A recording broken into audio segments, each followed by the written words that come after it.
मला आता वाटायला लागलं ती माझीच चूक होती. जिल्हा परिषद पंचायत समितीच्या आता रणधुमाळी चालू आहे. 3 पक्ष तुमच्या विरोधात लढत करतायत, यावरती तुम्ही काय सांगाल? हे बघा, राष्ट्रवादी काँग्रेस पक्षाला संघर्ष आणि लढाई काही नवीन नाही. पक्ष 3 असो किंवा 4 असो, त्यानं काही फरक पडत नाही. कारण इथं काम बोलतंय, विकास झालेल्या लोकांनी पाहिला आहे, त्या तालुक्यातल्या घराघरांनी पाहिलेला आहे. त्यामुळं आम्ही जनतेशी प्रामाणिक आहोत.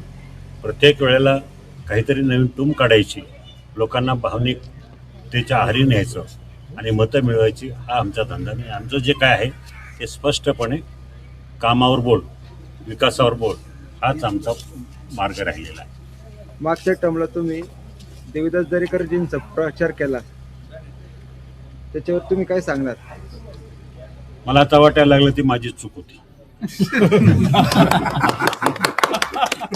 कधी कधी माणूस चुकीचा माणूस निवडतो, तसं झालेलं. ठीक आहे, जे झालं ते झालं. आता आम्हाला चांगली माणसांचा प्रचार करायची संधी मिळाली. कैलासभाऊंबरोबर पूर्वीसुद्धा 10 वर्षे काम केलं आणि आतासुद्धा काम करण्याची संधी मिळालेली आहे.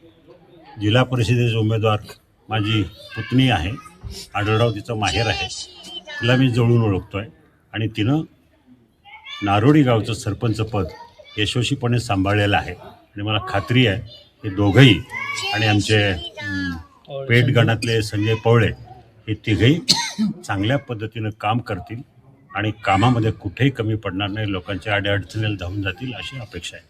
तुमच्या मार्फत सातगाव पाटारावरती ज्या पाणी योजना झाल्या, त्याच्यावरती तुमचं नामोल्लेख कुठंच होत नाही, ज्यांच्यामुळे तुमच्यामुळे जे शासकीय योजना तिथं राबवल्या गेल्या. आता हे लोकांना माहिती आहे, सातगाव पट्टाच्या जनतेला माहिती आहे. सुरुवात पहिली बैठक जिल्हा परिषदेमध्ये माझ्या अध्यक्षतेखाली झाली. त्याच्यामध्ये महाराष्ट्र जीवन प्राधिकरणाचे अधिकारी होते, जिल्हा परिषदेचे CEO होते, जिल्हा परिषदेचे इंजिनियर्स होते, तिथले जिल्हा परिषद सदस्य होते, पंचायत समिती सदस्य होते, आम्ही सगळे होतो. आणि त्याच्यानंतर 4 बैठका झाल्या. जिथं जिथं अडचणी आल्या त्यामध्ये जीवन प्राधिकरण असेल किंवा बाकी ठिकाणी असेल, त्या सगळ्या अडचणी दूर करण्यामध्ये माझा सहभाग असायचा. जिल्हा परिषद सदस्य असायचे बरोबर, नाही मी सगळं एकट्याचं श्रेय असं मी म्हणणार नाही, परंतु हे जिल्हा परिषद सदस्याचं काम नाही, त्यासाठी मी खासदार म्हणून काम केलेलं आहे. विरोधकांवरती टीका न करता तुम्ही जनतेला काय सांगणार?